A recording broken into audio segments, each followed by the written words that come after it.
Welcome to the Better Two podcast. I'm your host, Donna. Today's guest is Richard Sparks. You may remember him from last year when he released his book, New Rock, New Roll. Well, this time he's back to discuss his new book, New Rock, New Realm. And well, we talk about that and we talk about writing and a lot of other stuff, including Jack Black. So tune in. Welcome back, Richard. How are you today? I'm very well, Donna. How's yourself? I'm good. Are you in London or are you in Los Angeles today? I'm in Los Angeles, even though I've got well, it's a fake fire with real gas, real flames. So It looks cozy. it's, Well, it's nice. It's cold here today, actually. It's probably, you know, that's why I'm huddled up in the heat. so I mean, here where I'm at, it's actually warmer than usual. We're close to 50 today. Oh, well, we must be about the same. Yeah. So, For me, uh, that's like, oh, I'm gonna go get my shorts on and we'll be all okay today. So yeah, because well, where are you? I'm outside of In what year? Chicago, about 80 Okay. miles outside of Chicago. Yeah, So yeah. that's winter, proper winter up there. Yeah, considering I'm about like maybe 5 miles from Wisconsin. Yeah. Yeah, Yeah. nice part of the world. So, last time we talked, you were in London. Now you're in Los Angeles. That's why I was curious as to ask you where you were. I flit about. Yeah. So you just released the sequel to your last book. So let's go right into your new book and talk about that. Well, it's really the adventures continue now that our hero and his merry crew are established in this new world where they found themselves, much to their surprise, and they picked up one local inhabitant along the way to be part of the crew. Next thing they managed to survive the last problem that was facing them and save the realm in the process. Now they've got to go off somewhere else and do something else. So it's called New Rock, New Realm as opposed to New Rock, New Roll. So yes, they're off. A mysterious ghost ship arrives and carries them off. They think they're off to do something heroic and save some poor person who's in trouble. But yes, it turns out that um, quite a lot of surprises, and it gets much worse before they know it. Well, when a ship shows up out of nowhere, you really just got to go, Is this really the right thing?" But, Yep, yep, sometimes. yes. Got to see what's at the. Well, there was a message on board for them, so they realized. Anyway, it's that's where it all starts, but it takes them off into a new series of adventures. I mean, the whole series is just one adventure after another, which is Well, like history, isn't it? One damn thing after another. exactly. It's like history. It's like a video game, which that's exactly what you started. That's what led you to do this. And you're currently writing which book? I saw I'm in online. number five. That's what I I'm in thought. book five. I got two, three, and four done, which is nice. My editor, Leslie Robin, who's a bit of a star in the fantasy editing world, is going through the developmental edit on that at the moment. And we're very much in step on the way we think about it. But she's really good at encouraging me to go for more and do this and bring this scene more to life. And, she's not just all about cutting things down. So she's doing that. Book four's then on the runway. Book five is being a bit sticky at the moment, but sometimes it's like that. I mean, I just got very, very inspired right at the beginning, and book one flew out in 2 months. It was extraordinary. And then there was, a great deal of editing and re-editing and rethinking. But I had the structure. The most important thing is to have your spine, your structure of the story, and then you're okay. Then the real work starts, the fun. You can exploit it. Uh, Yes. the moment book five is being a little bit, yeah, but we'll get there. Sometimes as a writer, you just get stuck, and it's like no matter if you sit down to write, it just doesn't come. Yeah, It I just, know. And I you have know. to sort of figure out what that means and talk to other people who've been through it and do the things that the other great writers, something like Philip Pullman says, you said you've write 500 words a day, just sit down and write them, which is great advice. On the other hand, my wrinkle on that is, you look, don't panic. You can always just write your 500 words a day, and if they're no good, you can throw them away. And at least you've tried, and you might find a germ in there. There was book three has a uh, really quite involved puzzle in the middle of it. And that took a lot of thinking out. And I must have thrown away 200 or 300 pages in that one before the story completely revealed itself. Uh, But that I knew that never felt sticky. I quite often felt I'm not getting right here. Well, let's try that. But I never felt that it was trudging along.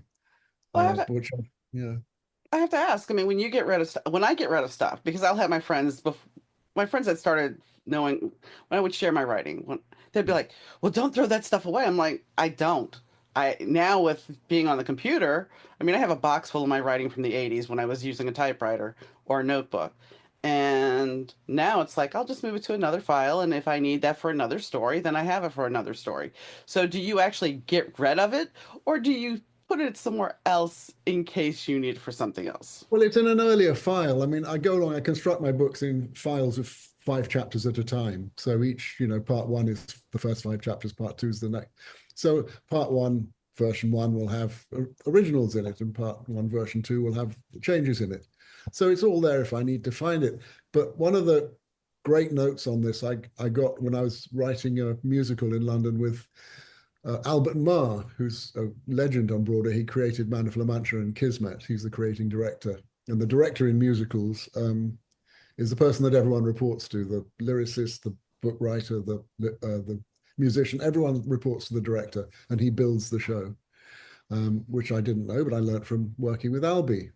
And he once said to me something that it's a fun note. We didn't have a lyricist. It was an emergency. So I said, well, I love writing lyrics. I can write lyrics. And he sort of, oh God, another amateur who thinks he can do it. This experienced old New York lizard. Anyway, luckily the first lyric I gave him was okay. It was a comic one. And I think possibly the second too. And I rather liked the third one I took him. I went in because he'd been rehearsing all day in the evening, and he'd pour a ferocious martini. And I gave him the script. I could still see him looking at it, sort of like that, not a flicker in his face, and going, well, this is fine, but it's for entirely the wrong show. Black belt note. Great. Okay. Lyrics fine. Wrong. Doesn't fit. So what you're writing doesn't fit in that story. In other words, that story doesn't need it. Maybe another story does. Exactly. When I've worked with less experienced actors as a script editor, which I've done a lot, sometimes you get the note, which you should grow out of pretty quickly if you're a writer, when the editor says to you, why is this there? And the writer says, well, because I like it. You say, yeah, well, okay, you do, but the story doesn't like it. It doesn't, if you like it, put it in a story where it fits. So save it, by all means, and save it, but make sure that what that thing fits with the story. That's what they mean by kill your darlings. Well, I with one of my books, I borrowed because I was on a time crunch. I was doing a contest and I was on a Right. time crunch. So I borrowed from this story I had been working on for 20 years. I took and moved pieces and everything. And everybody says about that book, it's one of those books you can't put down and that everything's seamless. And I Yeah, mean, I well, would tell my friends, and I'm like, yeah, but I borrowed this and this and this from this. You can't well, why, tell. why on earth should you know what's going on as the writer? There's no reason why you should, because it's not all cerebral. It's not all intellectual. Bertrand Russell said something I find fascinating, because he was a great mathematician as well as a great philosopher, and he said that when had a challenge that he needed to fix a problem, he would work really hard on it for 48 hours, then put it away. And then 6 months later, when he had to come and do the symposium or the presentation, just before it, the answer would pop out. Of course. And he said, it's as if work has been, it is as if orders had been given for the work to proceed underground. It's absolutely brilliant. So Hmm. what happened in the case of your book was that you were working on it without knowing it. And Yeah. that's the best kind, because that comes out of the same area of things that, like what we call inspiration, Hmm. is the more than just the ego up here, more than just the brain. Well, it's like that moment when somebody asks you something and suddenly your mind goes completely blank. And then hours later, when you're not thinking about it at all, the answer comes to you. Yes, yes, yes, yes. I'm like l'esprit d'escalier, as the French say. When you think of the perfect reply to somebody who said something witty and perhaps cutting, and on the way downstairs and on the staircase, you get that moment of, oh, I should have said that. Mhm. That would have been brilliant. Yeah, it's there's a lot more going on in our brains than just our consciousness. Oh yeah, yeah. Your subconscious has so much going on, yet our ego kind of keeps it in check. I And was, go yeah, ahead. go. No, go ahead.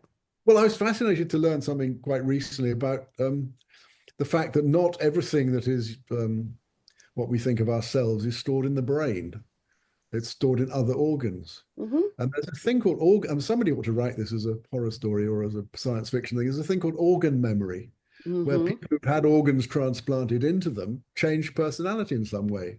I mean, somebody might be gay and then they get the liver from somebody who isn't and they turn straight. Or I mean, simple. That's a simple answer. But people who've been nervous about one thing become brave, or they become vegetarians suddenly, simply because they've had an organ transplant, Well, which study. seems to suggest there's something in the organ itself that is part of the personality that you now have assimilated into yours, It's not. possibly. It's not just your organs though, because I suffered an injury and I went to physical therapy, and now I'm studying Reiki. And both physical therapy and Reiki, they talk about how in going to a massage therapist, they talk about the fact that there's certain muscles that will hold trauma. And they will Oh, hold trauma, and wow. we don't think about that. We think, oh, it's all up in here. No, your Yeah, body holds on to that trauma. That's what creates that inflammation response, besides the outside toxicity of the world. But your body, like, there's certain muscles that will be a response to your relationship with your yeah, mother. It's very yeah. weird, but nobody No, well, talks. I mean, what about muscle memory? You talk about Hmm. that if you're studying a sport, learning something like, I don't know, what a golf swing or Hmm. something. That is something that is unnatural at first, but once you rehearse it and hone the thing, it becomes more automatic, and it's what they call muscle memory. So I think it must be the same general idea. Well, my father-in-law told me he was in the Navy at the time, and he told me a story about how him and his friends went out and got crocked. The wife was with him, and the other guy's wife was with him, and he never really drank a lot, but he got crocked, and they're on the base, and muscle memory made him drive to the ship, not to the house, but to the ship, because he was so used to getting on the base and then driving to the ship. So muscle memory still functions even when, that's when your subconscious is going along. Okay, this is where we go. Yeah, fascinating. I mean, there's this is a whole big topic. I mean, how about automatic pilot when you're driving along and you just, not even thinking about it. Hmm. Your mind is off doing other things and clicks in and out. Well, in speaking to you as a creative, I mean, the fact is sometimes we can be here in the mundane having a conversation with somebody or working or reading or whatever, and then we have the idea, the creative process in our head of going, oh, well, you could work on this with this character or whatever. Meantime, you're trying to have a conversation with somebody else, but your mind is over here playing out your story. As a creative, I think there's a lot more chatter than people that aren't necessarily creative. Yeah, well, there's possibly I would if maybe I wouldn't like to put us in a higher bracket than people who are I'm, I'm creative. not I'm not Yeah, but trying to do that. It's just when I talk to a lot of people when I do readings and stuff, they're like, well, and I'm meaning reading cards or stuff like that. They're like, I'm not creative. So I don't think that everybody has that. They have other things going on in their mind, yeah, why should we but all be the same? Of course. Yeah, yeah, but yeah. but but writers typically they'll be sitting there and then suddenly one of their characters will decide to come in and say, Yeah. "Hi, how are you doing?" And you're like, "What the hell? I'm here Yeah, now." yeah. I mean, that's why I always carry a notebook with me. I mean, Mhm. well, this is I got a yellow one today, but there's always a notebook in my pocket and one upstairs by the bed, because if the idea comes and you don't write it down, it disappears. Mhm. And you've got to be open to letting as you said, your characters suddenly appear. I mean, all the characters in my books popped up out of nowhere. Mhm. Even the narrator at the beginning, who changed, by the way, from his first iteration. And then people turned up and said things, and you go, oh, that seems to be happening, Mhm. and became things. So you've got to be responsible. If you try and steer that ship too hard, it'll end up as a very small ship, as It'll as George dry Builder dock. thought. What do you say? It'll dry dock. Yeah, but I'm perhaps steering is trying to build it as well. It's building and steering. And yes, you have to be open and responsive, and ideas come out of the world, because you're in tune to them in some way. Mhm. You might be, working on something, and you notice things that are things to do with it, and you don't notice all the things that aren't. Right. I mean, there's plenty of stuff we don't notice every day, but occasionally you go, oh, that really fits. Mm-hmm. And that's the interesting thing is when things that, the other day I was talking to my friend before I went and took my Reiki class about Russian nesting dolls. Okay. Don't know why this came up, but we were just mentioning Russian nesting dolls. So we're in class and somebody suddenly says, "Yes, this is kind of like, what you're explaining about the aura situation. That's kind of like Russian nesting dolls." Don't know Okay. why, but okay. So Well, twice it's to two people, being it possibly is. That might be a very good metaphor for describing it. it is, but I mean, it was Similarly, weird and love, because yes. Sorry. it was weird because we brought it up earlier and then here it is being presented again. Yeah, And yeah. that's where that line goes through our relationships and situations because sometimes I don't think we realize that. And as a sci-fi author, I'm sure you can see this. You can see the string that connects things that something may be brought up earlier that will become Mm. relevant later on. It doesn't make any sense when it initially is presented, but later on it does. Very true. And this is goes back again to the point, the idea of coincidence, which is coincidence is simply what you notice. There are coincidences happening all the time that you don't notice. And then people say, I mean, for example, religions are full of coincidences cropping up, and people say, oh, it must be a higher power or spiritual power because this happened. It's not a causal relationship necessarily. I mean, I'm not going to pick a particular example because there's no point, don't want to go down that rabbit hole, but you can find it in any, mythology, Greek mythology, Norse mythology. Things are attributed to higher powers because you notice, like the Greeks were very into omens. So they would see an owl fly west and they say, oh, that's Athena saying us we must go that way because Athena had the owl as a sacred thing. But they were noticing it. Now, Right. a 16th, 17th century American Puritan seeing that same owl would have thought, oh, owl, wouldn't have, Hmm. wouldn't have, wouldn't have attributed any importance to it.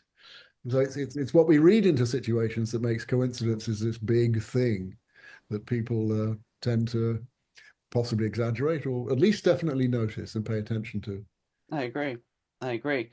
So when you are sitting down to, like right now, you said you're stuck.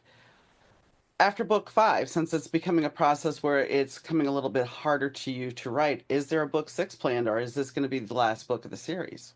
Well, I think in a way that book four is the last book in the series and book five is the sequels starting. Okay. Although it's still a continuation. But one of my test readers is a Emmy-winning producer here in Los Angeles, and I said to him, because he's read all four books, and he said, "Have book five coming alone?" I said, "I think the series is kind of complete in the end of book four. Is that? I'm a bit worried about that." And he said, "I love it when a series ends." And I thought about that, and I thought, "You are right, sir." Because look at things that have unsatisfactorily ended or have been dragged on too long or who've jumped the shark. Hmm. We can get named many, many episodes, or like especially in Hollywood where they drag things out Oh, far too long and try and overexploit them. The Lord of the Rings is three books. Fine, finished, done. End of. I mean, of course, you're left wanting more, which is a good thing, but to keep it going in spite of itself would have been a mistake. And so I think that book six is actually going to be a little easier okay. because I think it'll be more of a fresh start. But this one is, I mean, it's very funny what's happening, but it's tightening me up in in what the story needs to do. Right. It's I've got about a third of it done, and it should be okay. I mean, it's a nice reversal of a trope that is used in fiction all the time. Um, so I would hope to finish it by the end of , which is kind of like twice as long as the last book took. So is there any plans for turning this into a television series or a movie? Well, I've sold the film rights to an independent producer in England who is very keen on it, and I've written the script. So it's sitting there. I mean, they've now got to do their magic and get it all together with budget and all that. But he had a fun meeting. I was in London in November, and we had lunch, and he said, I met this company the other day. It's a very big special effects company." And they were talking about something else. And he said, "What are you looking for?" And they said, we're really looking for something we can do world building. We want a whole new world that we can create with adventures and stories and creatures. And he said, well, I think I have the very thing for you. So he sent the script into them and we'll see. But it must have been fun to have that moment of a conversation where somebody says, we're looking for this. And you think, actually, this sounds right up your street and really mean it. Yeah. I mean, most of these things never come to anything, but it's there if it needs to be. And it's actually it's very cinematic and action packed and visual. And part of the experience of 40 years of adapting scripts as well as writing them is it took no time at all to write. The book itself is 450 pages ish, and the script is 120 pages on the Nice. 121, which is exactly 2 hours. At the beginning, I thought it would be a TV series because there's so much happening in it. But he said people in streaming, the world's changed. The people don't want long series to wallow in quite the way they did. They want a 2 hour action series, 2 hour action film. And so I said, okay, well, let's try and see if I can do it like that. But every project's got to be different. I mean, right now that's the way it is. Maybe 5 years from now it changes again. I Yeah. mean, to be honest, so when Game of Thrones came out years ago, my husband and I started to watch the first couple episodes and it was like, oh, this will never go anywhere. Of course it did, but it was just at the time we're like, this is not going to go anywhere. So I finally this month I decided, well, you know what? I got HBO for a short amount of time. I might as well try watching Game of Thrones. And I did. I watched the whole thing and it wasn't bad, but it was like I preferred honestly binging it, and I'm like, man, you guys had to wait like a week, sometimes longer, to get to the next. And I remember, I mean, I've watched shows. I'm older. It was I've fun. I've It was a watched those water whole. cooler show. It was Yes, the show you talk about on Monday morning, and yeah. waiting a week was fine. I mean, it was a date night for my wife and me. Definitely used to watch it every Sunday, and it was great. I mean, unfortunately, again, got the whole thing with the going on too long in the endings problem. Hmm. And not as the books. The books are amazing, and I can't wait to read everything else that he writes. He's a fantastically good writer. Um, but the series did get lost with a very simple script writing problem. I'm not saying the answer to it was easy, but the script writing problem, as with everything, is set up and payoff. Hmm. And if they want the series to pay off with Daenerys going mad, well, we've been rooting for her for 12 years. You can't just do that out of nowhere in one show. Set it Right. up better. So that, like, for example, what's that thing? The gremlins or something. They're perfectly safe little creatures, but if you put water on them, they turn Yes. into Yes. right. Okay, well, do something simple like that. The Daenerys is perfectly sane unless somebody gives her a cup of Starbucks coffee, as in one, as in one Right. scene. But it's something like that's a cheesy answer. But do you see what I mean? Set it up with something that says this tips her over the edge, then it goes on. And I thought it was actually wrong to want that ending because they just wanted the dramatic picture of the dragon burning the throne and carrying off the dead body and the broken-hearted hero who had to kill her going off into this. It's all nah. Don't believe any of this. No, So it lacked. well, it was just not thought out properly, and as I said, not set up and not paid off. Every piece of story structure is to do with that. Uh, the rest is the fun and the details. But if you don't have the setup right, then the payoff can never work. No. And that's the thing. It's like people when you rush to write a book, if you don't really, I mean, even as a pantser, okay, I'm a pantser. Yes, I can plot. I can sit there and plot all day. But 10 to 1, even if I plot, the pantser aspect will come in and I will run off until never land and write whatever. But I still have to go back and review everything and make sure it makes sense. Why is this happening and why is this happening? You can't just go, okay, yeah, this sounds great. I'm just going to end the book this way. Absolutely. It's not a linear process writing a book. It's a circular process. You go round and round and round. Pantsing is definitely the best way to write once it's working. You sit down and you write and out it flows and characters appear and this is it. In your 500 words a day. I'm not saying, Hmm. something happens. Great. I'll stop there. Oh, good. Yes. But what you also need to do is learn how to construct an outline. And the easiest way to do it is when you're going along. Look at what you've already written. You've written 5 chapters. Well, go over here and write an outline of 2 lines per chapter saying, Frodo gets a ring, Frodo goes off to Burma, chapter 2. Frodo gets attacked by Black Riders in a pub, whatever. Hmm. So there you've got your structure, building. And then if you've got any sense as a writer, the first thing you do once you've had your idea, how does this land? Figure Hmm. out the ending. And the ending doesn't have to be the ending of the events. It just has to be, where does the book land? What does it mean? What's the explanation? That Right. was the first thing I thought of in New Rock, New Roll when we had this extraordinary idea cropped up. We, the royal we, me and my hero. Okay, there needs to be an explanation for this happening. With no explanation, it may be fun, but it's not going to swim. It's not going to hold water. Well, swim and hold water at the same time. Sorry, but I know what you mean. so I needed to figure out what's the explanation for all this, Right. which is pretty easy. So that comes at the end of the book, and then we're set up for the following adventures.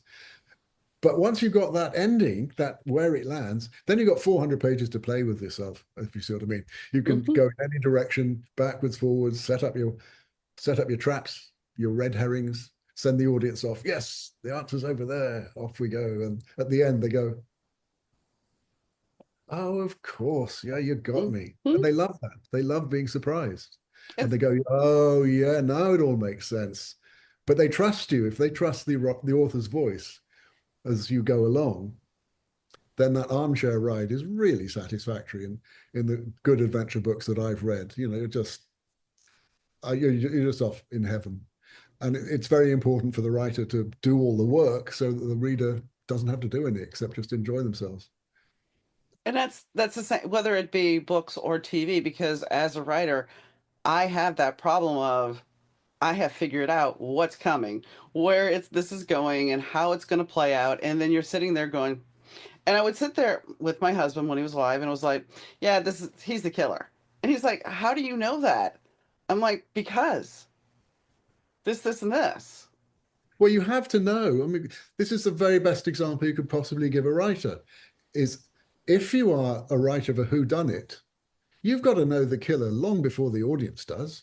Mhm. Otherwise, you're just bumbling along with them, going, it could be Colonel Mustard in the library with the shovel. It could be Miss Scarlet with the toothbrush in the spaceship. I mean, you got to know.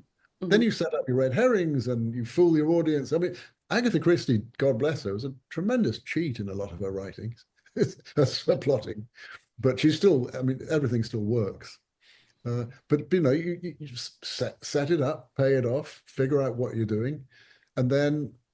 But it's just the same as rewriting. Once you've got your plot, once you've got your first draft done, going back and rewriting it and polishing it is not lack of inspiration. It's not lack of pantsing. It's making more of this thing that you're doing. So yes, I agree with you. I always write sort of forging ahead, wondering where I'm going, because you never know what you're going to write, do you? Nobody's written it yet. But Well, once you've written it yet, you can say, okay, now let's fix it. well, like when I did the contest, the only requirement besides word count was it has to have a happy ending or a Oh, happy for now. Okay, so the parameters are I can do whatever I want. I have to write 90,000 words and it has to have a happy ending. 90,000. Whoa. It was a romance novel. It was, they're not a lot of hardcore. Granted, I ended up not entering the contest because there was a clause in the contract that I did not like, and I thought, well, this is opening me up so you can just steal my stuff. So I didn't do it. So I ended up putting more stuff in, and the book is a little bit longer, but people were satisfied with it, and it got good reviews, and it's the best received book I have. So, You never know how you're going to get there. It's exactly no, like writing a book. exactly. As they So, say in Ireland, if I wanted to get to Tipperary, I wouldn't start from here. so I want to ask you something off the topic of writing, which is you play banjo? I do, yeah. Well, actually, I don't have one out at the moment, thank God. Otherwise, you'd make me play it. I have really been playing hardly any since, well, the whole of 2024. Since I've been so into writing these books, I mean, I used to go and play with a friend and really lessons. He's a very, very good player. So I'd sit there and pay him $60 an hour and we'd play together and he'd teach me new stuff. Well, but yeah, basically lessons, but um, a lot of it was jamming, just playing songs and having a good time. But I don't do that anymore. No, I don't know why. I'm Well, just sort of locked into the new rock series. But what I made do like the banjo. It's very freeing. what made you decide I want to play the banjo? I mean, most people are like, I'm going to play the guitar or I'm going to play the piano. What made you decide I want to play the banjo? Jeff Beck. Okay. I came back from the pub one evening in London, in my first house in Brixton, South London, turned on the TV, and there was Jeff Beck being interviewed. I thought, oh, great, because he's an amazing guitar Hmm. player.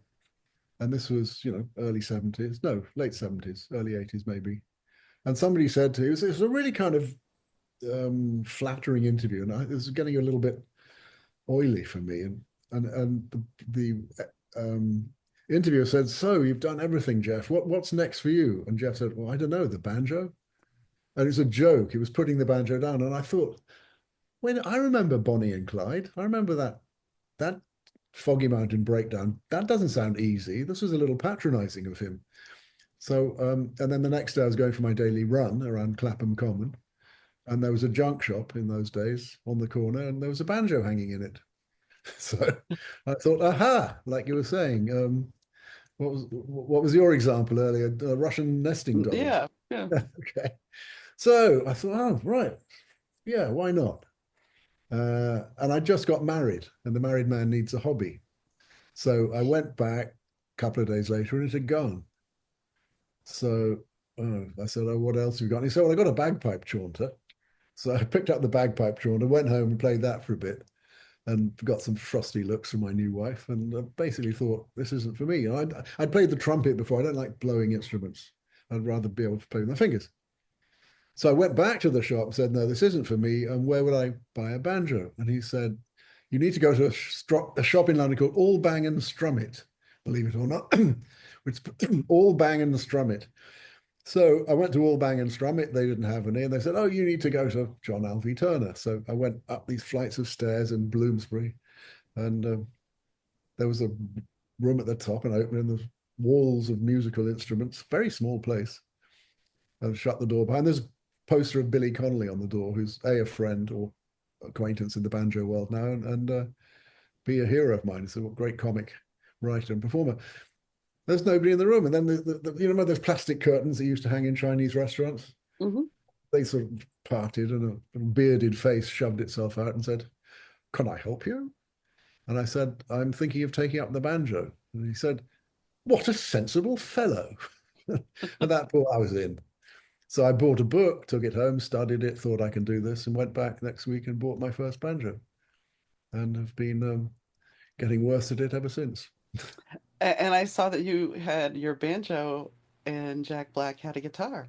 Yeah, Jack. Well, I was lucky enough to direct him in Stravinsky's The Soldier's Tale for the Young Musicians Foundation here, Musicians Foundation, some years ago, and he was absolutely delightful. He couldn't have been sweeter to everybody. This was a voluntary. We all gave our time for it, and the kids in the orchestra loved him.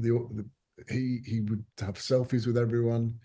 Uh, Never rushed off, and he couldn't have been easier to work with or more fun. Just a nicer guy.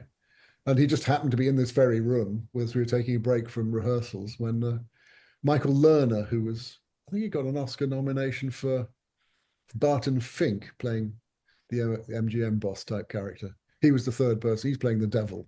Okay. And he whipped out his camera and took that shot of us. Nice. So he sent it to me. Yeah, Jack, I'm very fond of him.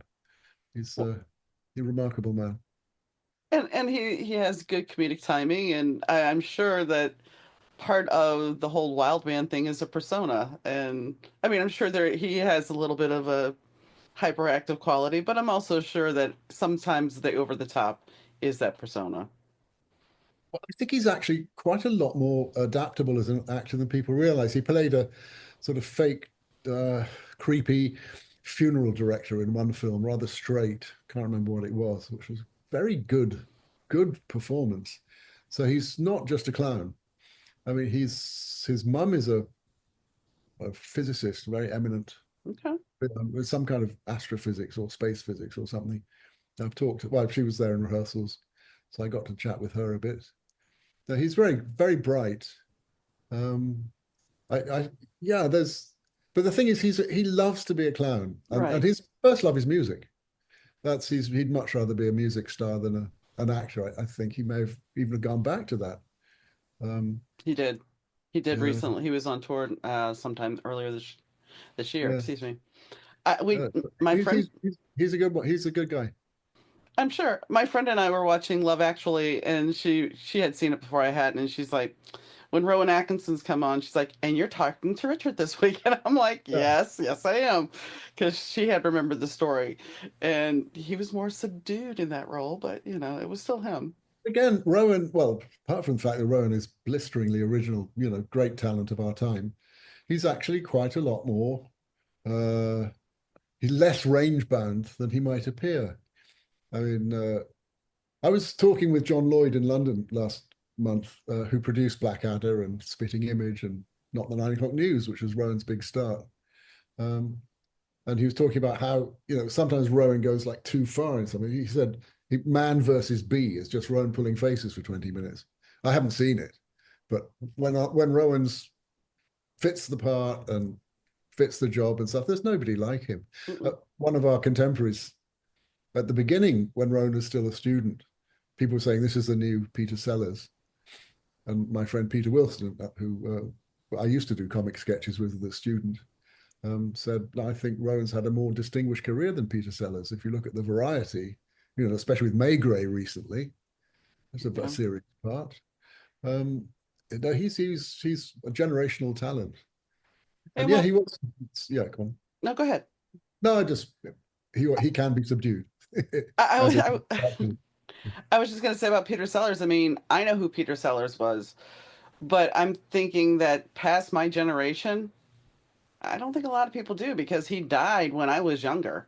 So I'm yeah, not sure how many people really know who Peter Sellers is anymore, which is well, unfortunate. yeah, people move on. I mean, who remembers, I don't know, Fatty Arbuckle or Laurel and Hardy or, a lot of the great comedians, especially in the vaudeville musical comedians Yeah. who weren't recorded, they're forgotten. But fame isn't permanent for everyone. No, and I think here's the interesting thing is so I'm Gen X basically, and I came up with when we didn't have the internet necessarily. We had the internet when I was in my 20s, not when I was younger. So we had, when AMC was on, it was all old movies. It wasn't original programming. So Tolkien. I got to see that, and your local television channels were running Shirley Temple movies, Andy Hardy movies with Judy Garland and Andy Rooney or Mickey Rooney. And, there was all these older TV shows that were still being shown to us. And so we had the Three Stooges, we had Laurel and Hardy.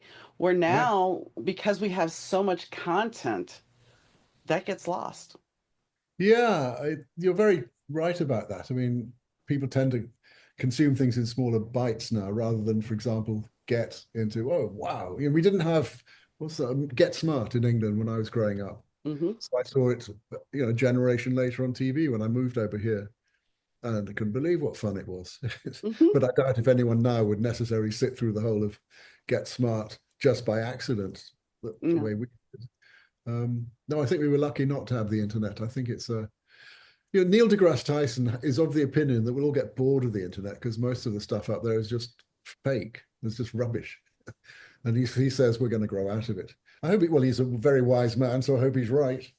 But Well, yeah, it's useful, but you can waste your time. if I I was want, at, go ahead. sorry, No, go ahead. well, I was at a conference in Worldcon, the big fantasy world science fiction conference in Glasgow, and I was in a panel, not on it. I was in the background because I like to go to lots of panels and see what other people have learned from other writers and whatever the panelists. Next to me, there was a boy who couldn't be more than 20, and he was on his phone like this the whole time. Just no, he never once looked up at the stage. Then the only thing that happened is there was a space moved up, so he moved us another space to be further away from me, so I have more space. And just this, that, it's kind of heartbreaking. Hmm. Now, possibly there are a number of people in the science fiction and fantasy community who are neurodivergent. So he may have been autistic or Asperger's or have some kind of mental condition that this suits his style. But even so, he's not interfacing with real people, if interfacing is the correct word. Um, so and he wasn't even listening. He was just flicking, watching, listening, no sound, nothing. Well, I think that's one of the things nowadays is that we get so much content with our phones, with other things going on. It's like, as we were talking about earlier about the characters coming to us, while as a creator we'll have characters coming to us, but we also have all the distractions now of, well, wait a second, I need to check on this. Wait, oh, I know that actor, let me look that up on my phone while you're watching a movie. My husband, yes, I'm guilty of that. My husband's like, you're not watching the movie. I'm like, I can tell you what's going on, and I could, but it would drive him nuts because he's like, how do you do that? He's like, you're not paying attention. I'm like, yes, I am. And some people are capable of doing that, and as I'm getting older, I'm not as capable of doing that, but 10, Yeah, 15 years ago I was very capable of doing that. But I think what happens is we get rewired. Our brains yes, get rewired from all the bombardment. but multitasking doesn't necessarily mean you're multitasking both things at 100%. I think that's impossible. No, it is So, impossible.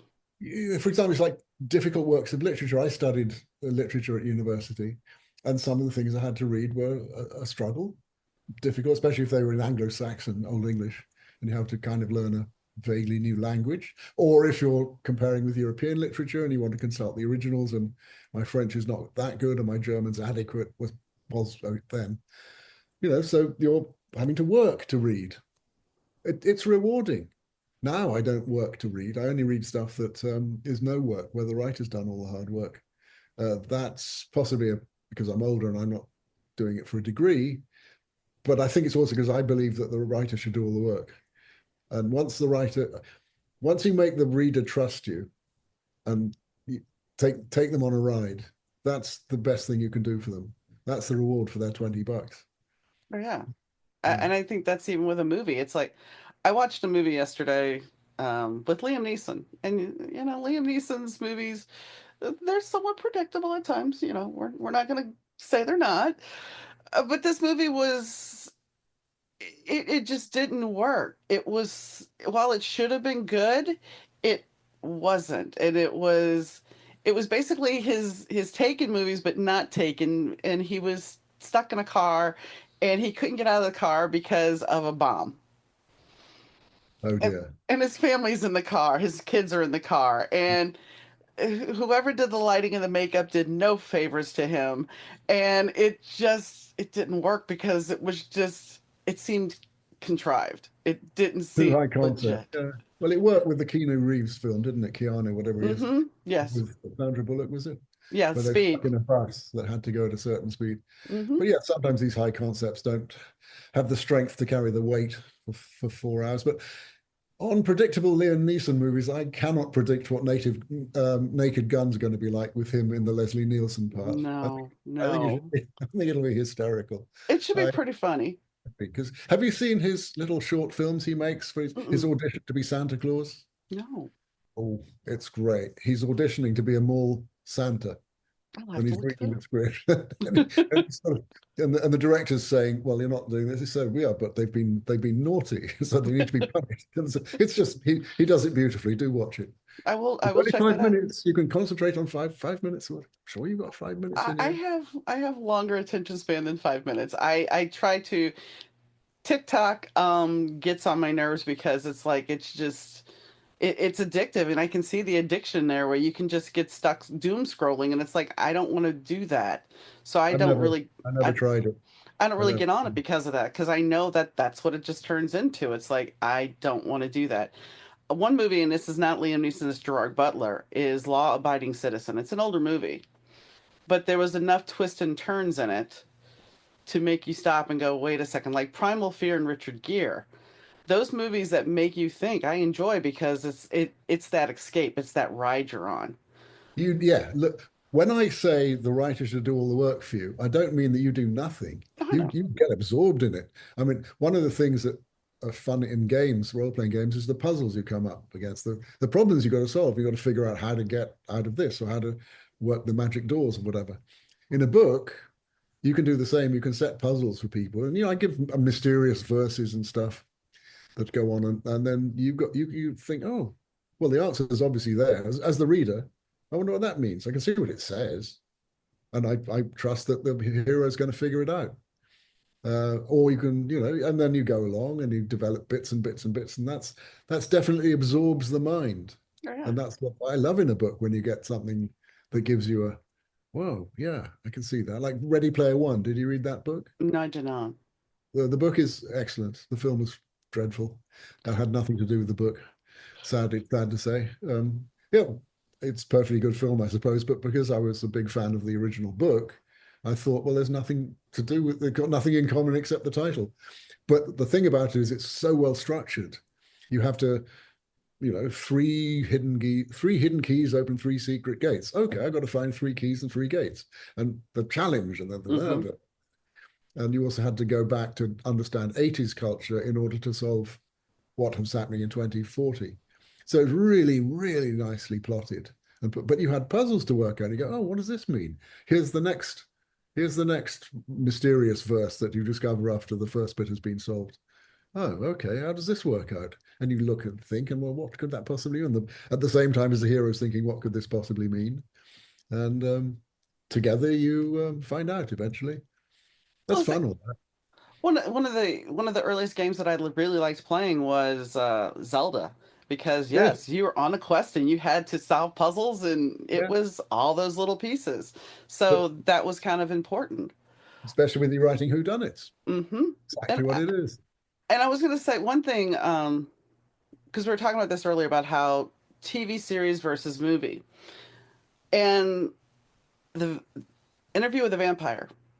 When you look at the movie, it is what it is. The movie was okay. Did it stay true to the book? Yeah, sort of.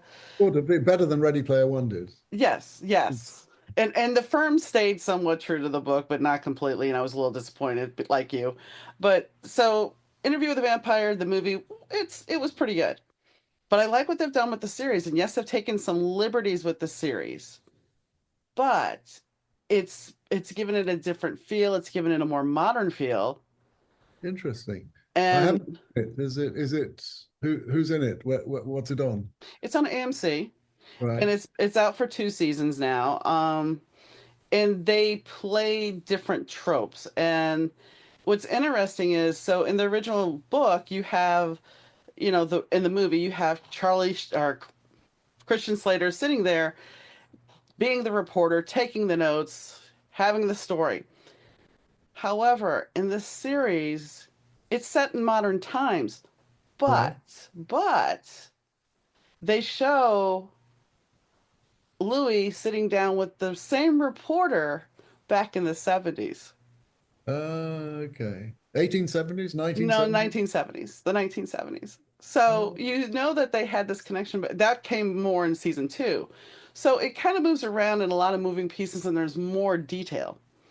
yeah. So I appreciate the fact that they've changed a little, but they're still staying pretty close to what it is or what the Oh, book take was. a look. I mean, what is it about vampires that fascinates people? And they've just done a new Nosferatu with there's a Bill Skarsgård and Willem Dafoe and Lily Rose Depp, I think her name is. Hmm. Uh, why are vampires so fascinating? Because I find them vaguely creepy and irritating. I actually, the very first thing I ever published was two vampire short stories, and the one that I actually won I did win the Vicious Seduction contest, because I wrote a vampire that was a dominatrix. That's how the book starts off, and then it goes off into other things. But the whole reason she was a dominatrix was because, well, she has these people, these deviants come in that don't. She makes sure they don't have a family, and then she can kill them off, and nobody knows. Nobody's the wiser. The thing about Demons come in, do you say? they're deviants. The deviants come Oh, in. deviant. Deviants come in. Okay. So I think what the fascination for vampires, I think there's something about the fact that they can enchant you. There's the infamous how they suck your blood, and I don't know. There's always this mystique about vampires. Now, great, The seduction of evil. I but see. here's Yeah. the thing about it though is I don't like, if you're gonna give me a vampire story and it's gonna be bloody and gory and scary. No. But if you give me a vampire story that's got some romance or something to it, okay. There's It's Fright Night. based on romance. Yeah, yeah. Do you remember the original Fright Night with Roddy McDowall? No, Okay, it was a campy, cheesy '80s movie. sounds good. The sci-fi is really bad. Everything is over the top. Yeah. Well, they redid it in the 2000s. David Tennant's in it, which is fine, but they totally changed it, and now it's a scary horror movie. Okay. So I, it's I was met a really nice young lady. Where was it? I was at we were at a conference or somewhere. Oh yeah, she was just a waitress working with us, and we fell chatting. And she was totally into horror. It was at a fantasy conference, and I okay. said it scares me. I don't like. She says, "Oh, all my tattoos." And she was a nice, bright, bouncy kid, full of beans. And you said all her things are in tribute to different horror films, and she loves the genre. I said, it scares the crap out of me. So, well, that's why I love it. So you mustn't have ideas from the outside about what a particular fan group likes from the inside. For example, our daughter took me to see a Nordic heavy metal band, Amon Amarth. And you think, well, all these terrifying looking people, but they were so good natured. The band was so happy. I think Odin is with us tonight, and I'm drinking from his mead horn, and everyone clapping away and laughing, and the music being heavy and thrashy and silly, and it was just a lovely feeling. Hmm. So, once you get over the threshold into another little circle, as it were, you find, oh, my expectations are not all the same. I tell you what I did love was Wednesday. Did you see that? I did not. That's the one channel I do not have is Netflix, and Oh. I keep meaning to look at it because I've told it's great, but yeah, I haven't. Well, I mean, so you see, that's Gothic. That's Gothic camp. It's not Gothic horror.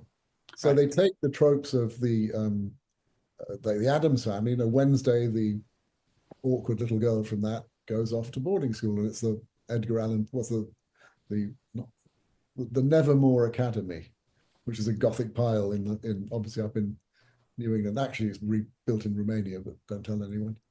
And it's just a beautiful school series. Tim Burton created it. The girl who plays the lead is amazing. Uh, Catherine Zeta-Jones as Morticia as the time of her life, camping it up. No, just great and beautifully written. But it has scary elements. But because it's gothic and campy-ish, didn't bother me. If it had been on the nose horror, it wouldn't have worked for me.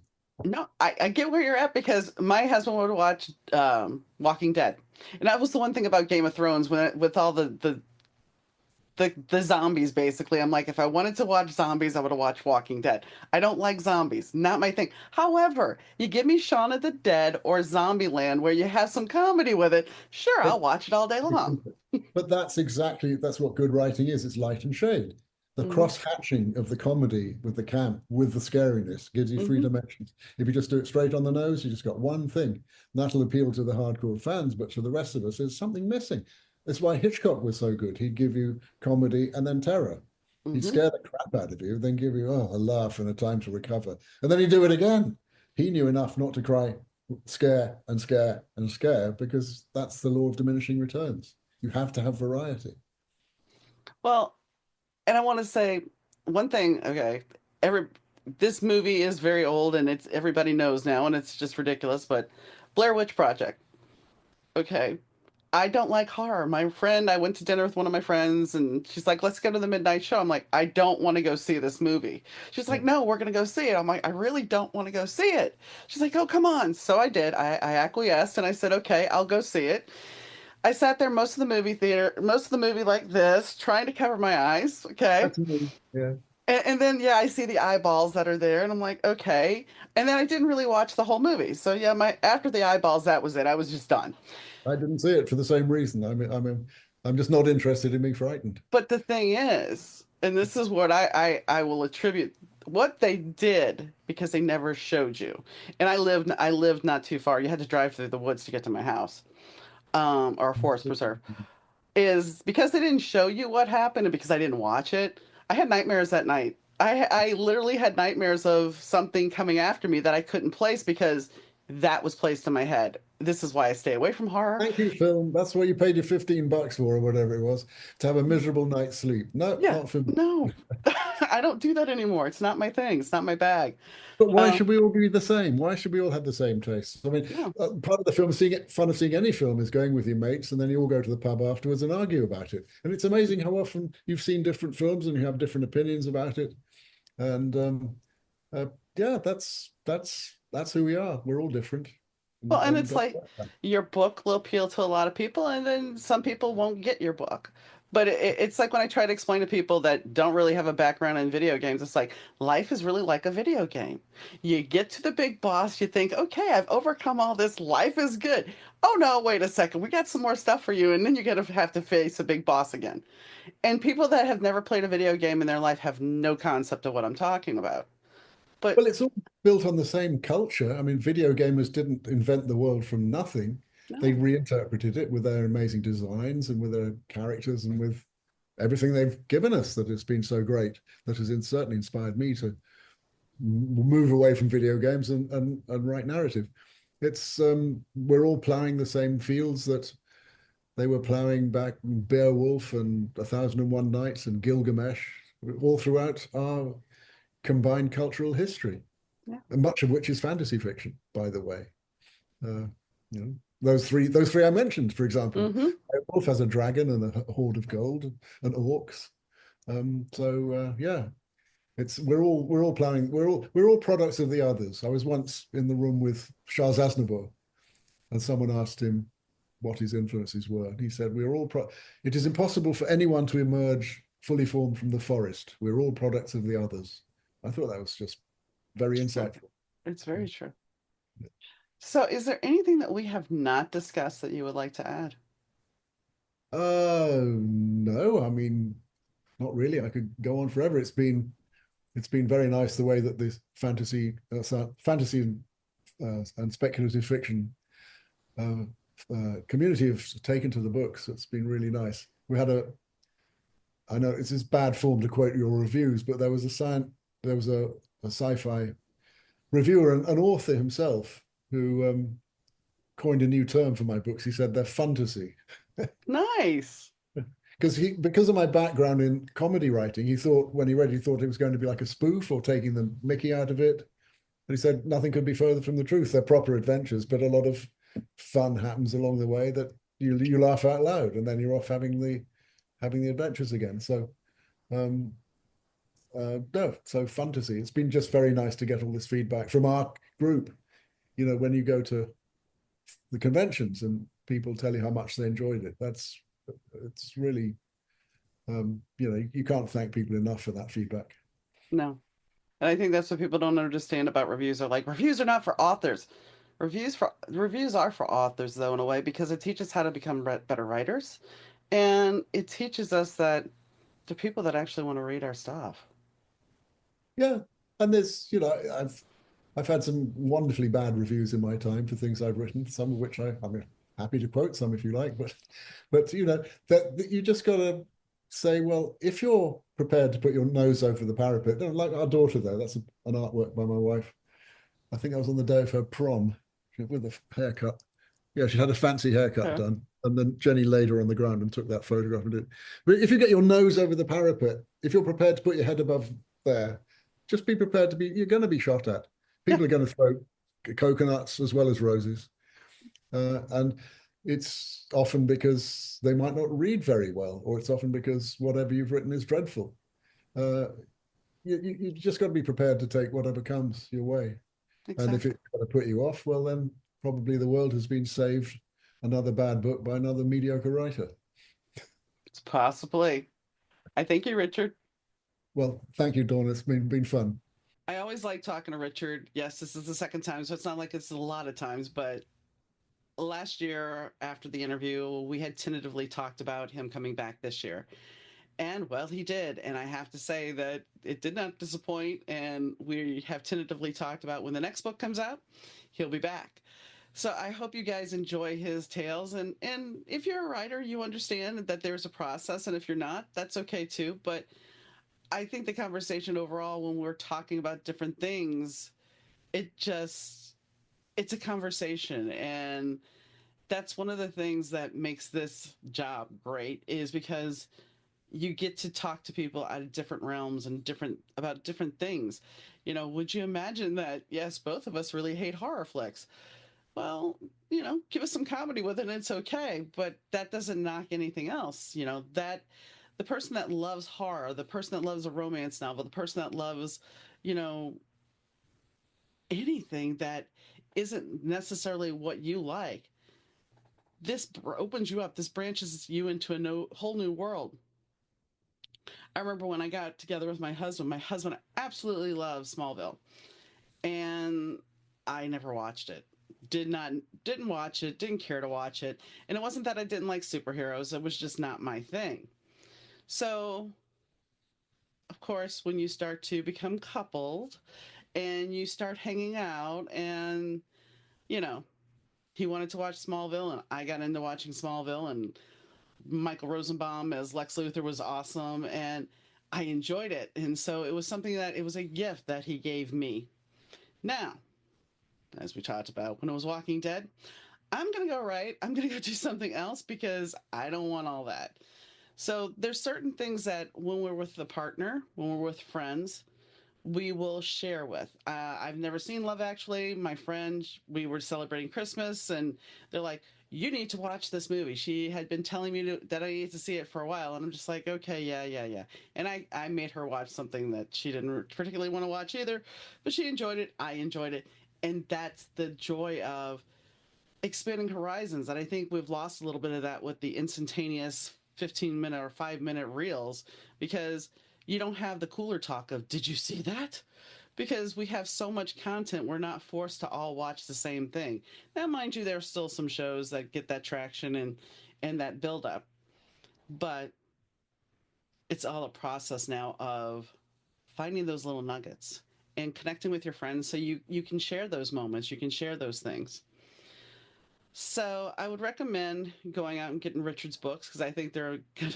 I think they're a wild ride. I have not read them yet, and I most likely will be picking up a copy myself because they do seem like something I would enjoy. Fun to see, as he said, sounds like something that would be a great escape for most of us. Anyway, so if that's my spiel for today. If you would like to be a guest on the show, send me email to Donna, Dauna, at better2podcast.com. That's Donna at better2podcast.com. And, well, whenever you're listening, I do appreciate you listening. I'd like to thank Rich Zai from Third Ear Audio for the audio production. I'd like to thank Fast Susie for the music. I am still getting set up from the new studio, from the move, so sometimes the things are not just flowing. So season 9 is kind of like re-getting re-getting comfortable, which doesn't make any sense, but it's about reestablishing myself and getting comfortable doing this again. While I love it, I took some time off, and so it's like getting back into the flow is still happening. But anyway, like I said, I hope you guys enjoy the show still. If you want, leave me a comment. That's great. Leave a review. Tell your friends. We're trying to grow the show this season. And, I greatly appreciate you guys. I really do. So on that note, whenever you listen, whether it be morning, noon, night, whenever, thank you. And I'll catch you next time, guys. Bye.